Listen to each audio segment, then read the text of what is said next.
afternoon. I'm Daniel Guest, and welcome to the Imagen Golf Differently podcast, brought to you by Imagen Golf and PXG.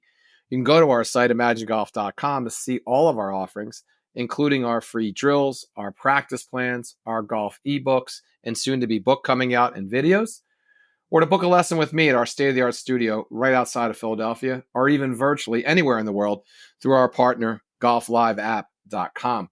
And you can sign up for free drills and tips and videos that go out once a week, every week, by simply dropping us your email. So look, first and foremost, I apologize. I've been remiss. I have not been dedicated to my podcast schedule. It's been so busy. I got to tell you, sometimes, be careful what you wish for, because it's been crazy. But all good. And I'm resigning myself to be more diligent every Monday. We now have Tiger Tuesdays, where we share a Tiger thought, if you would, and how you could apply it to your game in 10 minutes or less. And then, of course, we have our infamous 4-Minute Fridays. All right. So I've committed to that schedule, and I'm going to stick to it the best I can. But today's lesson is look, the PGA Tour, man, it's got to get its SHIT together. Right. And I don't know any other way to phrase it. I mean, it's crazy.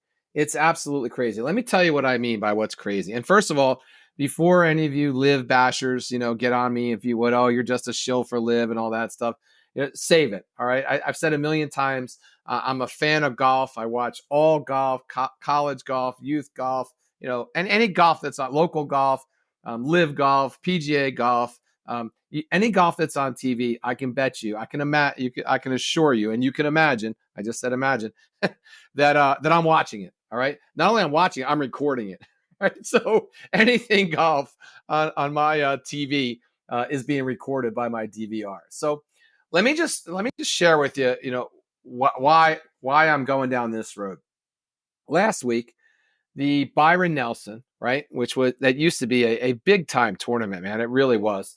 The viewership is down 24%. 24%. This week, right, including the most recent tournament, the year-to-date viewership is down 22%. And you don't have to be a rocket scientist to know that, hey, that is not good. That is not going up and to the right. That's going down and to the left if we're graphing this. All right. So something's got to change, right? I mean, literally something has to change, right? I've had a podcast before on what I think needs to change. I don't know that I'm deviating a lot from my original stand. That was back in March, I think it was. All right. But clearly there are too many events, right? Way too many events. This year there's 39 to 45 events, depending on the player's schedule, right? Including some, I think there's only 36 official PGA Tour events, right? But most tour players are considering anywhere between 39 and 45 events. Now, they don't play in all of them, but you get the point, right? There are certainly not enough stars anymore. All right. Tiger's the shell of himself. So there's no Tiger. There's no Arnold, right? There's no Gary Player. There's no Jack Nicklaus, right? Even Scotty Scheffler, who's an amazing, amazing golfer, doesn't bring an electric personality with him. I mean, he's a phenomenal guy, right? I'd love to have him as a son, right? But at the end of that, no offense, my son Daniel, by the way. But at the end of the day, he doesn't bring a booming extroverted personality, right? In fact, just the opposite. I would argue he's kind of bland on the golf course, right?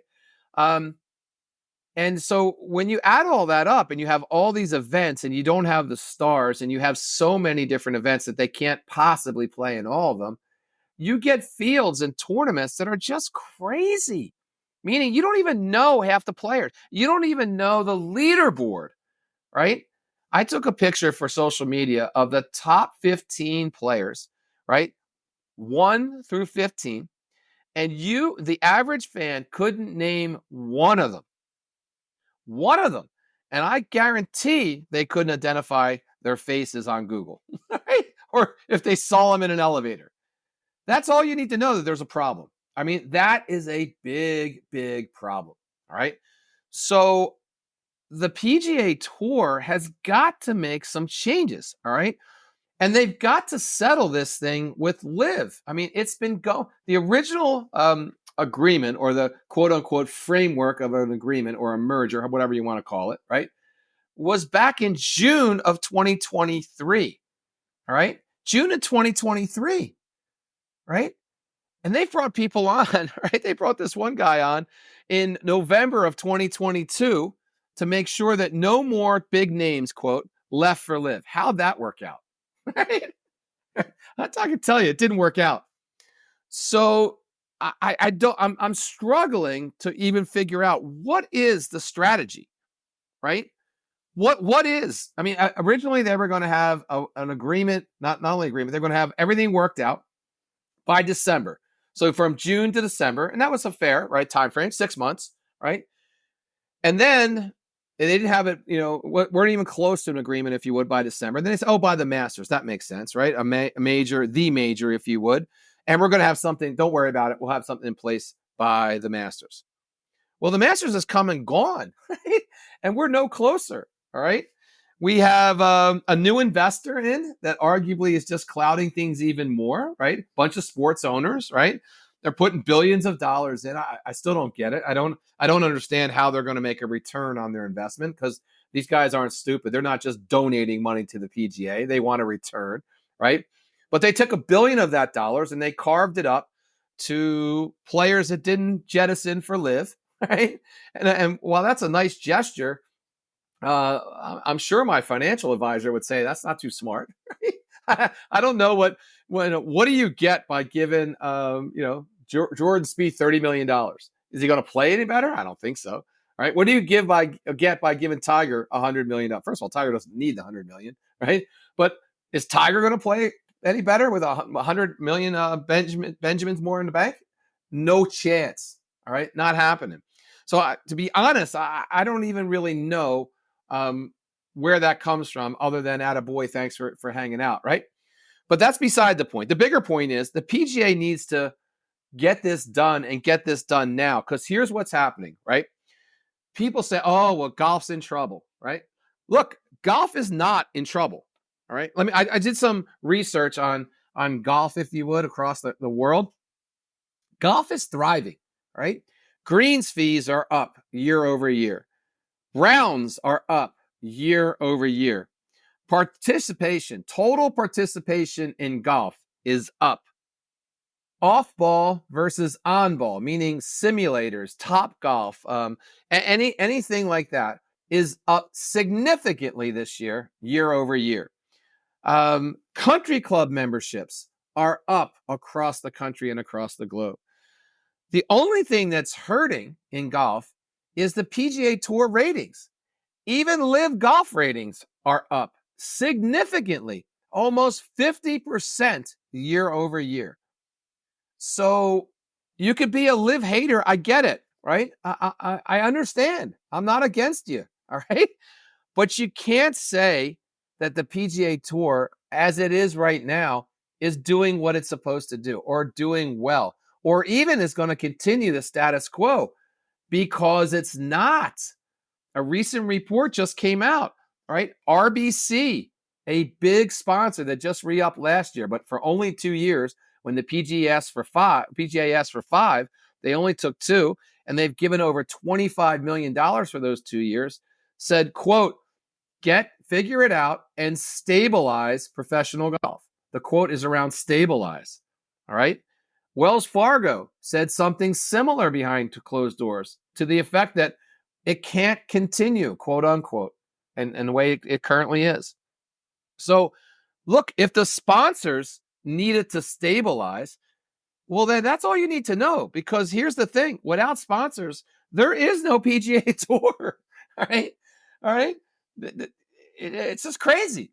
So, and by the way, without viewership, there is no sponsorship, and there's no PGA Tour. So we got to figure this out. We've got to and I do like the word stabilize. We've got to stabilize what professional golf looks like. I mean, Rory and Rahm have famously said, or infamously said, however you want to phrase it, that they want a more international game, right? 12, 14 tournaments across the globe, different continents. I get that, right? I don't know if that's the answer. I mean, it sounds kind of cool to me. It's kind of what LIV does, right? Um, I'm okay with that, right? Um, the PGA is still on its stance, if you would, for the most part, that LIV players can't come back, or there may be a way that they come back, but they have to, there has to be consequences. Look, a lot of LIV players, the majority of them, they don't want to come back. I've talked to them personally. I literally have sat down with many of them at different events, talked to them personally. Why would they want to come back? They're getting paid more for 14 events. They're getting access to the 4 majors more than ever before. The PGA Championship is even a better example of that recently, inviting, I don't know, like 7 or 9 LIV players, right? Forgetting the world rankings or world golf rankings because they're a joke, right? Taylor Gooch, as an example, I think don't quote me on this, but like 600 in the world golf rankings. Well, clearly that can't be true because they just invited him, right, to the PGA Championship because he's a great golfer and he's no 600, right? So you get the idea. We did a whole podcast on that.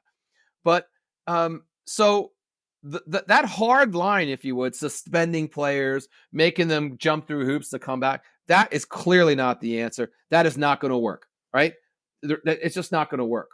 They've got to come up with a solution, all right, to embody what the golf world wants, which is definitely they want to see the stars that they know. And look, I'm the first one to get on the bandwagon, if you would, that a lot of these stars are kudos or pseudo, I should say, stars aren't playing well anymore, right? Jordan Spieth is a perfect example. Justin Thomas, not playing well. Patrick Cantlay, not playing well.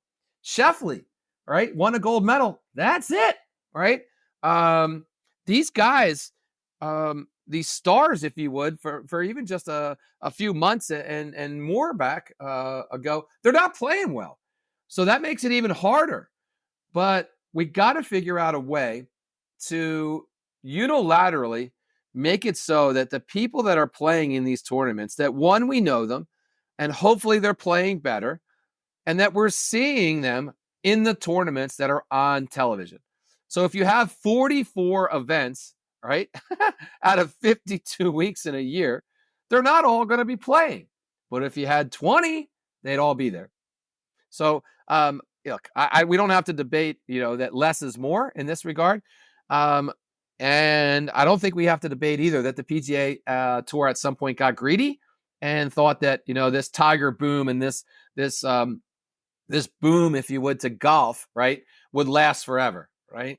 But just like everything else, it doesn't, and it isn't.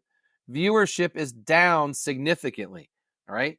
Even though I'm recording the events, I'm certainly not watching. I didn't watch, I think I watched 1 hour, right, of the Byron Nelson. 1 hour out of like 30 hours that were available on my DVR because it was boring, right? The storylines are just horrible. So the PGA, look, let's get this SHIT together.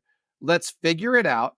Let's get everyone in a room that needs to be in the room. And that may be Rory as an example. That may be the board, the PGA policy board. It may not. I really don't care who's in the room, right? This is not a union. So the players have no say, technically, legally anyway, no say in what happens with the PGA, right? Again, it's not a union.